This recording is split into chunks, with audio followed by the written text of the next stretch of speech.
A train moves along a track at a steady rate of 75 miles per hour from 7 a.m. to 9 a.m. What is the total distance traveled by the train? This could be given to you in 6th grade math, and you would be fine with it. Okay? We are going to find the total distance traveled, both algebraically and graphically.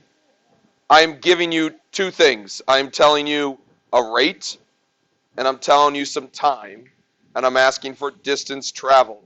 Is there any equation you know that takes rate and time and tells you distance traveled? Distance equals rate times time. Boom. Right there. Rate is 75. I'm going to use units here. Miles per hour times time. What's my time going to be here? 2 hours. Multiplying those two things together. 75 times 2. 150. Cool. What about units? What are my units going to be here? They cancel. The hours cancel. Oh, cool. I'm just miles. Oh, good. I found distance traveled. It's 150 miles. I started with a rate. I ended up with a distance. That's what antiderivative is, what integrals are all about. We could look at that algebraically. That's pretty easy. Let's look at it graphically. So if we're looking at it graphically, okay, we're going to draw a picture of this thing. We're going to draw the most basic picture ever. So I'm going to draw a little line here on the velocity axis and call it 75. On my time axis, I'm going to make 2 lines and call one of them 7 and call the other one 9. And then I'm going to graph a velocity of 75 miles per hour. It's constant. It's just 75. So I'm going to draw a line that looks like that. That's my line of 75. Everybody understanding what we did here so far? So in first semester, when we found the rate, we looked at the graph and we looked for the slope at a point. We looked for the instantaneous rate of change. Now second semester, we're going to be talking about going the opposite way. We're not looking at the slope anymore. I want to know how far did I travel in between 7 and 9 here. Anybody got an idea of what I'm looking for on that graph in order to find the total distance traveled? Find the area under it. Find the area under it. If you're in a physics class, you might have seen this before. But my job, second semester, no longer are we looking for the slope, but now we're going to look for the area under the curve. Okay? That's a cool little rectangle right there. What's the width of that rectangle? 2. This is 2. What's the height of that rectangle? 75. So area equals base times height. So it's 2 times 75. Oh, cool. I get 150, which in this case is the miles traveled. So finding the area under the curve of a rate will tell you the total amount of distance traveled, in which in this case is 150. Visually kind of makes sense what we did with the two of them. Let's go to the next one. So it says a moped has a velocity of v equals 3t miles per hour for t is greater than or equal to 0. What is the total distance traveled for the first 3 hours? All right, so going back to that formula we used on the first one, distance equals rate times time. My rate, what's my rate here? 3t times the amount of time, which is 3 hours. And you might think, ooh, I just plug in 3 for t. But that's not what's happening. Okay, because at 1 hour, you got to plug in 1. And at 2 hours, you got to plug in 2. And at 2.6 hours, I got to plug in 2.6. This is a variable right here. That t is a variable. And I need to know the distance, so then I have 2 variables. This doesn't work anymore. Okay, because I have not a constant rate, because my rate is changing, I can't use d equals rt anymore. All right, that's something we would use in like 5th and 6th grade math problems. Now we're not there anymore. We're in calculus. So we can't use that all the time. But let's look at it graphically anyways. If I wanted to graph the velocity equals 3t, what would a graph of v equals 3t look like? People are showing me lines, right? It's just a line, y equals mx plus b. It's y equals 3x plus 0. It's just a line. All right, so let's graph that. So 1, 2, 3. How high should I make the y-axis here? 9, right? Because I'm going 3 miles, or 3 times t. So 1, 2, 3, 4, 5, 6, 7, 8, 9. So at 0, I'm going 0. At 1, I'm going 3. At 2, I'm going 6. At 3, I'm going 9. There's my graph. It's just this ever-increasing line. Before, what did we do to go from rate to distance traveled? What am I looking for in this graph? Area under the curve. I'm going from 0 to 3. I'm looking for this area. Can you find that area right there? What shape do we have? Triangle. We can find the area of a triangle. We're going to do that quite often. Area equals a half base times height. So it's 1/2. My base is going to be 3, because down here I go 3 across. My height is going to be 9, because I go up 9. So 1/2, 3 times 9, so 3 times 9 is 27. Cut that in half, 13.5 miles. That's my answer. That's how far I traveled. From 0 hours to 3 hours, I traveled 13.5 miles. Very early on, I didn't travel very fast at all, but later on, I got going a little bit. Kind of makes sense what we're doing. Area under the curve will tell me the distance traveled. Let's look at the next one, example 3. A car's velocity from 11 to 2 is given by that graph. How far did the car travel during that time? So from 11 till 2, I get this cool little shape right here. On all the other problems we've done so far, what are we going to do? Area under the curve. So I got this cool shape right here. Everybody know how to find the area of that shape right there? Me neither, because that's a made-up shape. Okay, we don't have a cool equation for that. It's not geometrically sound. Okay, so instead, we got to do something different, and that's what we're leading into today. Okay, well, I know 70 miles per hour is that dot right there, and it looks like 40 miles per hour is that dot right there. So let's use those to our advantage. Okay, so I'm going to take this interval and kind of cut it in half the best I can. I'm going to draw a rectangle that goes up to the highest point right there for the first half. And then for the second half, I'm going to draw a rectangle that uses that lowest point. So this right here. I drew rectangles because I know how to find the area of a rectangle. That's easy. The weird swishy shape, I don't know. But I can find the area of a rectangle. So now I'm left with this. I got this shape right here.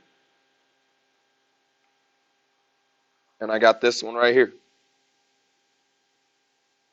If I find the area of those two shapes, is it perfectly going to tell me what the area under the curve is?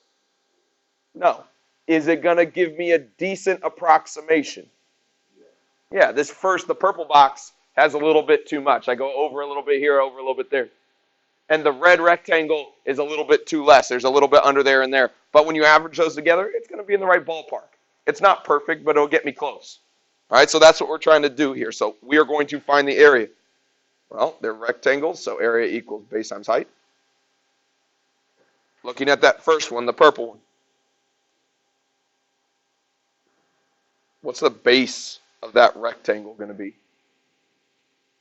1.5, because I've got 3 across. I'm cutting that in half, so 1.5 times the height, which is going to be 70. 1.5 times 70, so 70 plus half more. 105. Big brain. We're looking at my second one, so that the red rectangle width is the same, 1.5. Height is going to be 40. 1.5 times 40, so 40 plus another half would be 60. Cool. Those are my two rectangles. What do you think I need to do with those two areas to find the actual area under the curve? Add them together. 105 plus 60 tells me 165 miles. In general, that's the approximate value that we would find underneath that curve. That's approximately how far I travel. Make sense what we did? What we just did is we took rectangles to approximate. Okay? We are calling this the rectangular approximation method. Okay? Or for short, we're going to call it RAM. Okay? Flip it over. This is RAM. Okay? It'll often be called Riemann sums. They're the same thing. Riemann sum is a fancy word for RAM. Okay? But RAM stands for rectangular approximation method. Or in other words, we're going to draw some rectangles to help us better understand what's actually going on. Okay? We're going to do 3 different types of RAM. The 2 we do most often are the top 2. And you'll see why we use them differently on different times. Okay, we've got LRAM, we've got RRAM, and then we've got MRAM. Left and right stands, or L and R stands for left and right. M stands for middle or midpoint, the one in the middle. Okay, and I'll kind of show you how to do each of those today. For example, number 4, it says draw LRAM, or a left rectangle approximation, for y equals 10 minus 2x. The equation on your paper is wrong. It says 5 minus 2x. Change that to 10 for me. I printed this off about 40 times today, so I figured I would just make you cross that one out. Call it 10 instead. All of them, all of the equations are 10 minus 2x, or 10 minus 2x squared. Absolutely. We're taking this thing, and we're going to use 4 subintervals to approximate this curve. So we are going from 0 to 2, and I want to break it up into 4 subintervals. So how wide does each subinterval need to be if I'm taking 0 to 2 and splitting it into 4 parts? 0.5. So on my paper, I'm going to draw a line every 0.5. So 1.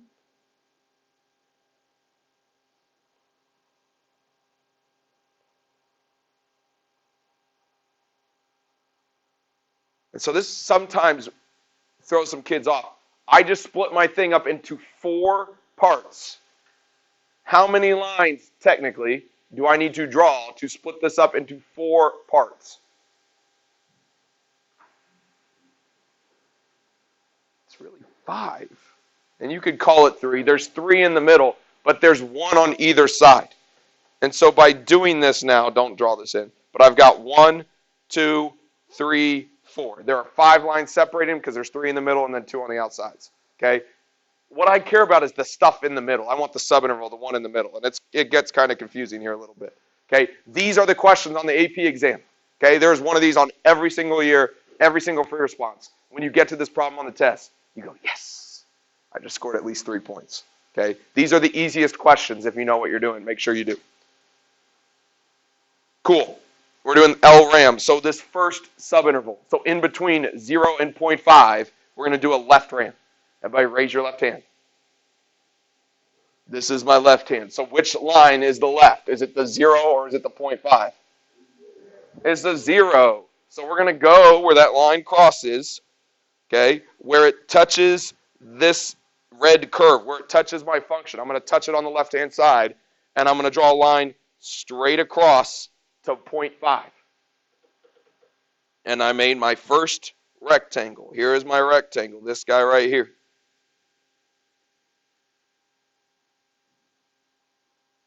Boom, there's number 1. How wide is that rectangle? 0.5 or 1/2. How tall is that rectangle? 10. If I wasn't sure what that number is, it looks like 10, you could always just plug in 0 into my equation and you would get 10. Same thing. Okay, so 1/2 times 10. Cool, now we're doing the next one. So in between the next 2 lines, in between 0.5 and 1, which number is on the left-hand side, 0.5 or 1? 0.5, so I'm going to go on the 0.5 line to where it touches the red curve, and I'm going to draw a line straight across. So I draw it straight across. I went from the left side across. This is my second rectangle, this one right here.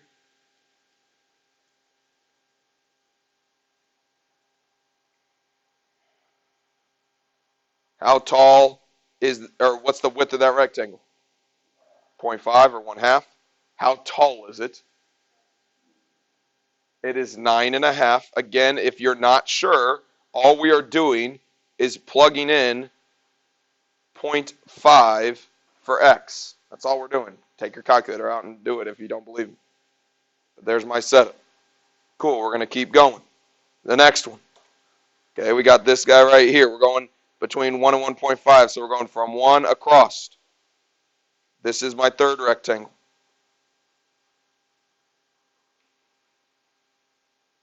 So my third rectangle is 1/2 across. What's the height does it look like? It's 8. If you don't believe me, plug in 1 into that equation. It's 1/2 to 8. And then I got to draw one more. Okay, my last one goes from 1.5 across. Here's my last one. 1/2 times the height. What do you think the height is here? 5.5. But you kind of seeing what we're doing with that. There's my setup. Once I have all my rectangles, so I found those 4 rectangles right there, what do I need to do with those 4 rectangles? Add them up. So you better have plus signs in between because I'm taking the area of each of them and adding them together. And if this were a free response question, I would now move on to the next one because I'm done. Okay? I found the area of the 4 rectangles underneath. I didn't do any math. I don't have to. It's free response. Okay? You're going to screw it up if you try to do it. Okay? Leaving it right there is great. Okay? Just for the sake of ease, let's do a little bit here. What do you notice about each one of those numbers? Or each one of those rectangles? They all have what in common? A half. So if they all have a half in common, you could factor a half out. You don't have to do this. It just makes it easier on me when I do it. So if I factored a half out, it would be then just 10 plus 9.5 plus 8 plus 5.5 all times 1/2. Same thing. Right as the top one, if that makes more sense. The bottom one might be a little bit quicker. Doesn't matter which one you pick. Again, if this were free response, I'm done. But let's just do it just because we can. So the LRAM, the left-sided RAM is going to be 10 plus 8 would be 18. Plus 15 more would be 33. Times a half would be 16.5. Cool. That is the approximate area under the curve. What do we think here? Thumbs up if you think that's an over approximation. Thumbs down if you think that's an under approximation. Tell your neighbor why you think that's an over approximation.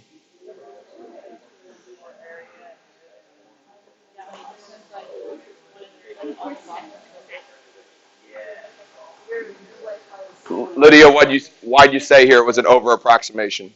Because there's more area that's like accounted for than the small area. Yeah, on every one of her rectangles, and we don't even care about that small area on the bottom. I see what you're saying, but that's not even mattering because we're just going from 0 to 2. But you're good. She said each rectangle is over the top. There's too much. There's a little extra on each one. And so it is definitely an over approximation.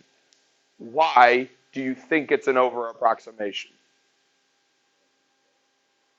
So we think because it's concave down, because that's what we did with trapezoidal rule.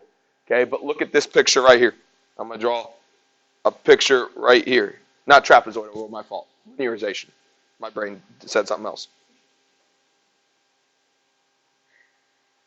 That line right there. That curve right there. If I did a left, is this concave down?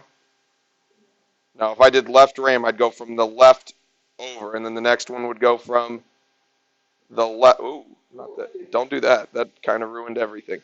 From the left over and from the left over. Is that an over or under approximation? Over. So concavity was not the thing that mattered here. What else could we say maybe made an effect on this thing? Here. It's that it's left and that it's decreasing. That combination together is what's making this happen. Okay? You don't necessarily need to memorize that. When in doubt, graph it out. Drawing a quick picture of stuff decreasing, you'll find out what's going on. Okay? We'll cover that more later on. That is not the main focus of the day. All right, let's do the next one. We're drawing RRAM from 10 minus, or y equals 10 minus 2x squared, 0 to 2. So same everything for the most part. We're drawing a line at 0.5, a line at 1, 1.5, and 2. We're doing RRAM. So a right-handed Riemann sum, or right-handed RAM, rectangular approximation method. So in between this first interval from 0 to 0.5, which one is on the right? Bless you. 0.5. This guy right here is on the right. So we're going to go from the right side across.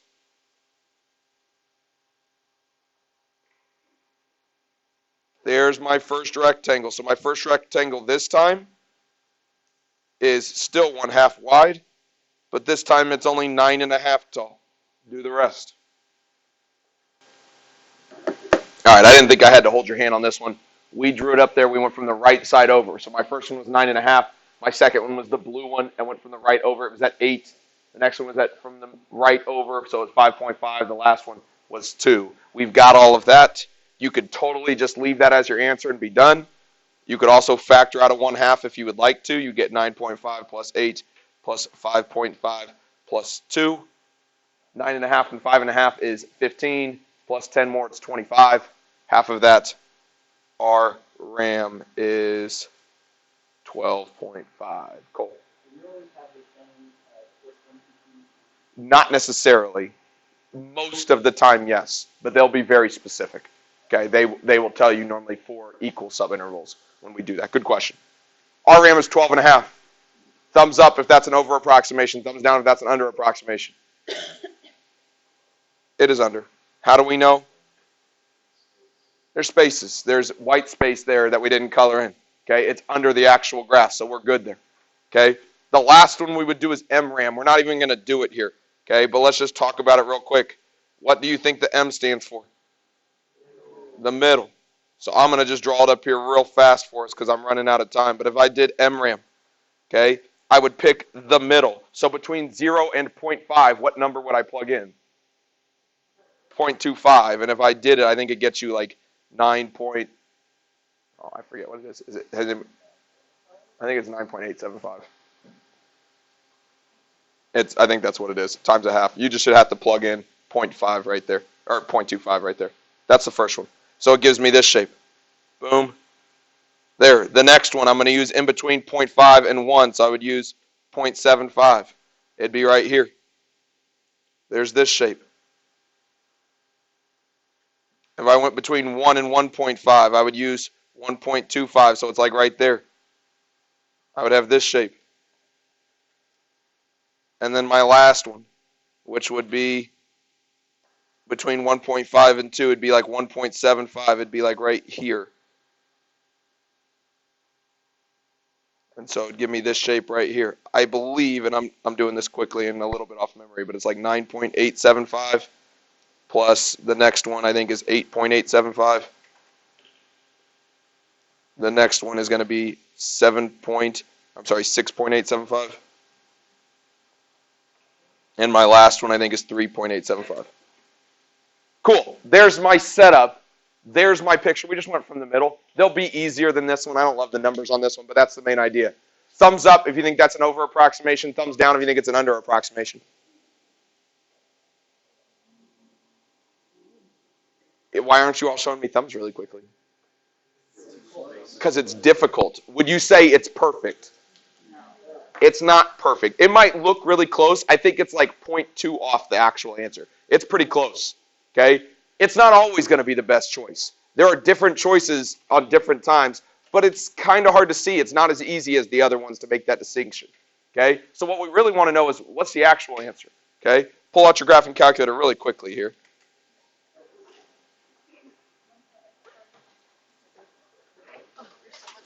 I know.